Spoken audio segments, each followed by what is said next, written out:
We can now speak to Sir Terry Waite, who you will remember was the Archbishop of Canterbury's envoy, went to Lebanon to actually negotiate for the release of hostages, and himself was taken hostage. Sir Terry, I think 1,763 days, and I guess you remember each and every one of them. Your thoughts must be with those 199 today. Well, yes, and this is such a tragedy because in this conflict, the main sufferers are men, women and children, innocent men, women and children. And one has a particular, concern for those who are held hostage. But I'm afraid this situation ought to have been foreseen.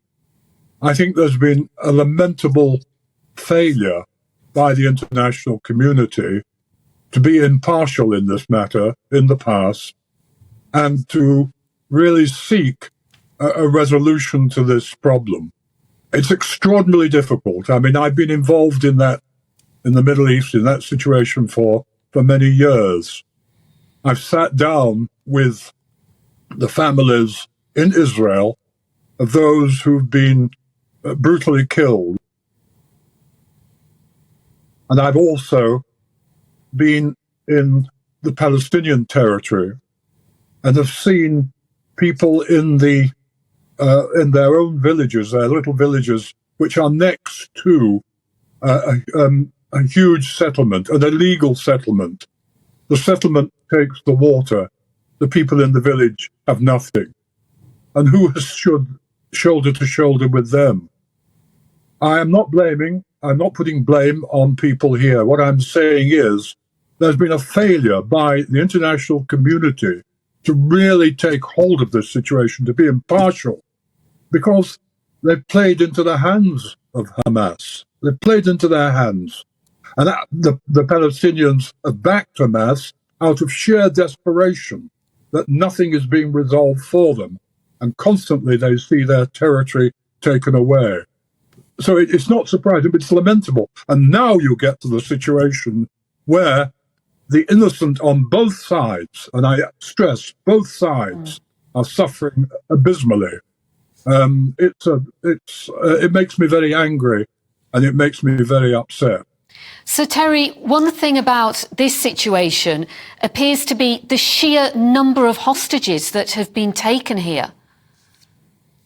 Well, it's a very considerable number, and an attempt to rescue or to release such a large number is going to be extremely difficult.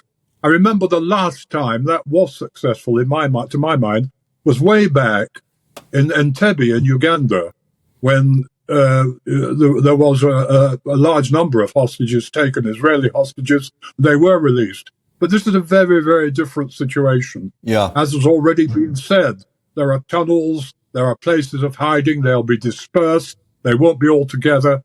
It's an extraordinarily difficult task, and a task that really, if warfare is used, will mean more innocent people will die. We need some way of resolving this. And if you ask me what it is at the moment, I don't know. Yeah, I mean, we reflect, of course, that Benjamin Netanyahu's brother was involved in that successful operation in Entebbe at the airport. But that begs a very difficult question as to what the Israelis should adopt this time round, because there are those, as you know, who say you cannot negotiate with a body like Hamas. You had to deal with Islamic Jihad in Lebanon. I mean, is there a way through in terms of talking? Well, I think there is, you see. People have always said to me in the past, you will never negotiate with Gaddafi. He's totally crazy. Well, it was possible to negotiate. But it isn't. Has there been real sufficient attempt to understand the frustration of the Palestinian people? And Hamas now has been allowed to take control of that situation and to dominate that situation.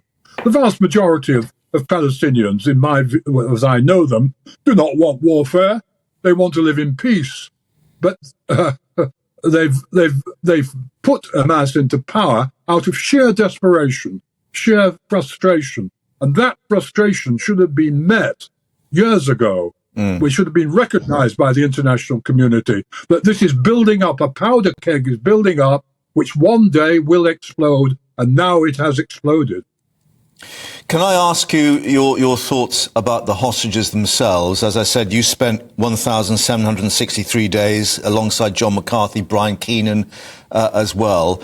What will be able to sustain them? Because clearly there are elderly people, there are very young people. We pray and hope they're being held together and the families are being held together. But how do they get through this?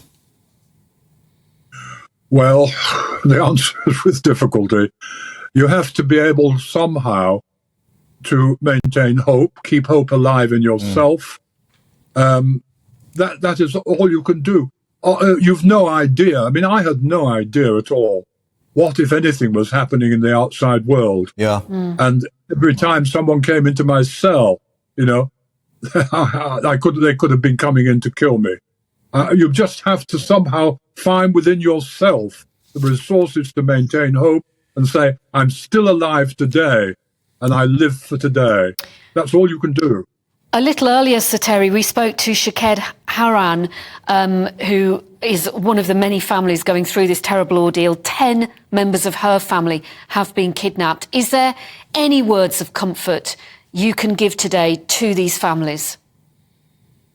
Well, I would say everything will be done that is possible to release them. And let's hope it can be done without further bloodshed. Some years ago, I founded an organization called Hostage International, where we do give support to hostage families. And if anybody wishes to be in touch with us, we will be there ready to give support to the family. We have trained people who are ready to do that. But this is a massive problem, and there are more hostage families now than possibly we could cope with. But that's one thing we can do and do constantly and have been doing for the last 30 years. And that obviously is very important, that people know that others are thinking of them and that others care as well. Absolutely. And that is quite true. Many people are thinking of them and supporting them. But, of course, that message often does not get through to the hostages themselves. Yeah. I mean, when I was in captivity, I had no idea what was happening in the outside world. I didn't know for 5 years, in my case. Do you have hope for the future? Because we reflect that in I think, 2012, you took the extraordinary step of going back to Lebanon and being reunited or reconciled, I don't know which is the correct term, with your very own captors. Yeah, I have hope for the future, yes. I have hope, still hope, that the international community, together with the regional powers, will be able to put geopolitics to one side if they can, and deal with this problem in a sensible way. There has to be a resolution to the Israeli-Palestinian issue. There has to be a resolution. Otherwise, warfare will go on for countless year after year after year. And it's really up now to a real determined effort for all parties to be impartial and to try and find an impartial settlement to this chronic problem. That's going to take some doing. It's not impossible. It has to be possible if people are going to live in peace. Sir Terry Waite, thank you for joining us here on GB News and sharing your thoughts with us and the audience. Thank you very much indeed. Thank you.